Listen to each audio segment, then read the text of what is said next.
Hey folks, today I was out back in the garden and I was like, man, I got a lot of different stuff, and so I just kind of wanted to give you a showcase of everything I'm growing, just to kind of give you an idea of like what's possible, or maybe something will spark in your brain. But I'm just letting the little dude crawl around. He hasn't destroyed anything yet, so let's get to it.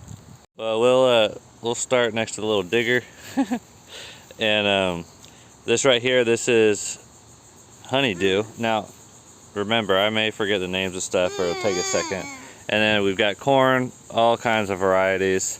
And then in amongst this corn we have moringa. And then right next to that we got blueberry, nectarine, canna lily right there. And then another patch of canna lily there. We've got papaya, we got blackberry, we've got peanut, daikon radish, some kind of crazy collard green, or some kind of brassica. Oh man, don't remember the name of that.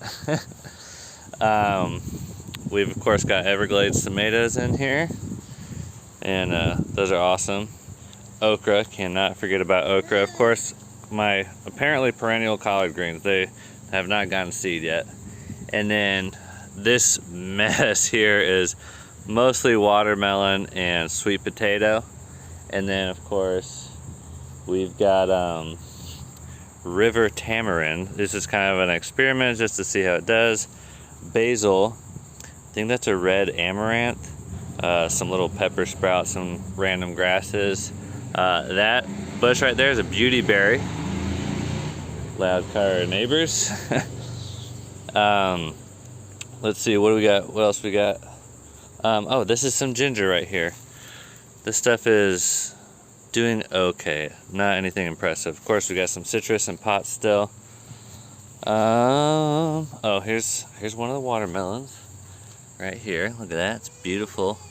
Oh, the baby's like, Dad, where'd you go? All right, what are you chewing on there, buddy?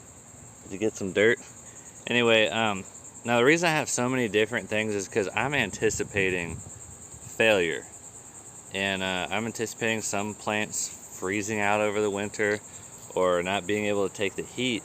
But I plant a wide variety of plants because this is what makes my garden resilient. And so there's always some kind of food growing in my backyard.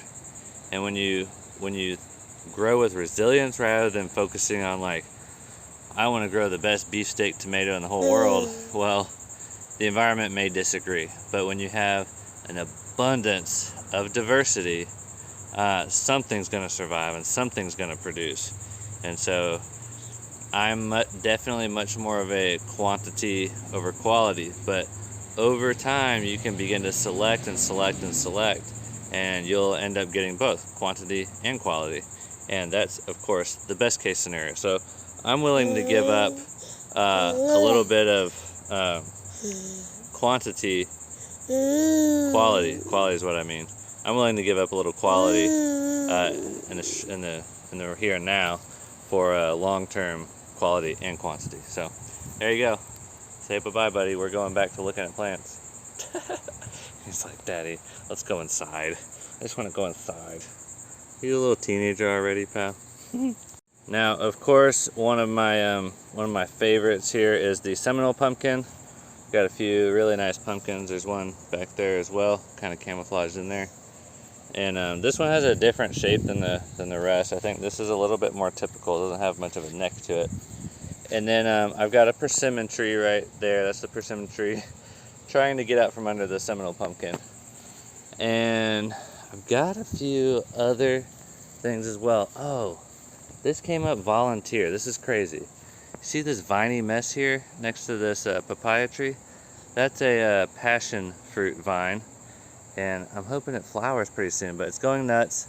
Butterflies are hosting on it, so that's really cool. I mean, I didn't plant anything, I just disturbed the ground and it came up all on its own, so I'm pretty excited about that. I almost forgot this. These are cucumbers. I don't know which kind. I planted a bunch of different types, and these are the two plants that popped up.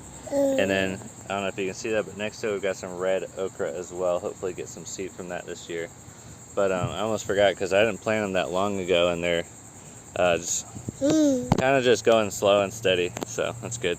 All right, right back in here, tucked away, I've got a shiny blueberry bush, which is a wild native blueberry, and they make tiny little blueberries, and they're pretty good.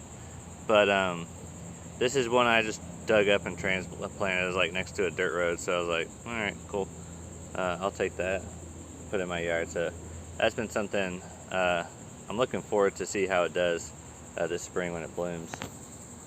Of course, if you're a Floridian, you probably recognize this. This is grapevine, and this is another wild plant that just happened to pop up. So I put a piece of rebar in there to let it climb, and I was hoping it would connect with this branch right here, but so far it has not done that. But really, I'm just kind of growing it for rootstock and letting it grow, and I'll probably cut it back here probably soon or in the winter or whatever, but a lot of this is getting trimmed in the winter. All right, and finally, I think, oh, one more plant after this actually.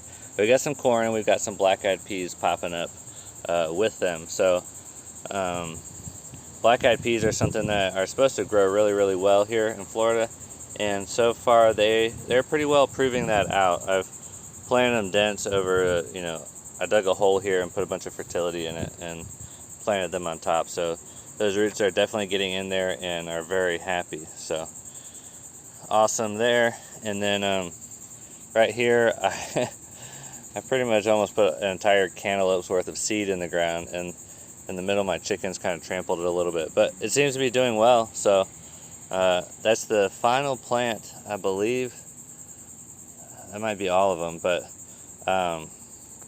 yeah, cantaloupe going and doing well, and hopefully we get some fruit. And I'm gonna let it, this is kind of an interesting experiment, because cantaloupe will cross with honeydew and they'll create a hybrid. So the seeds I plant next year, if I collect seed from either of these two plants, then they will those offspring will produce a hybrid, which would be interesting. I mean, I like both of them, so I wouldn't be too bummed if I got a hybrid. I think that'd be pretty interesting, actually.